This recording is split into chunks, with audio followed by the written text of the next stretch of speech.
zay ny antony aza matao bijou eo molitra mihitsy ny ankizy raha azo atao satria ny vavany ray aman-dreny sy ny zoko sy ny namana de mety misotika aretina de mifindra mandeha makany amin'ny ankizy kely zay moa tafiditra ao anatin'ilay maladie mety tafiditra ao anatin'ilay maladie sexuellement transmissible na tenenina ihany koa hoe maladie du baiser rehefa mifanoroka de mifindra ilay mety hifindra lay izy raha toa ka fantatra hoe zay le otrika aretina nahatonga ny afta ho an'ny ankizy kely zay efa manao solonify de mety misy ampanaovina an'izay tsinona misy ny tsy ampanaovina an'izay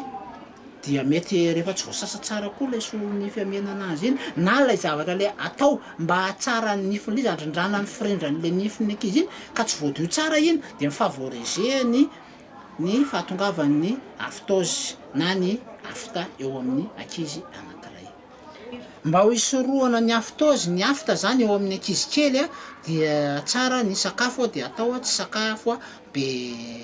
épice be sakay be loatra be piment be loatra manarak'izay borosy nify amenan'ny ankizy atao borosy nify le malefaka tsara reny de mba ovana foana io isaky ny 2 volana eo ny dentifrice ampiasana dia mba mijery tsara zay mety ifanaraka amin'ny dentifrice ampiasan'ny mety amin'ny ankizy manarak'izay ny sakafo menan'ny ankizy de tsy fanao le mameno le sakafo mamay be loatra ny ankizy sy mameno sakafo mangatsika be loatra ny ankizy dia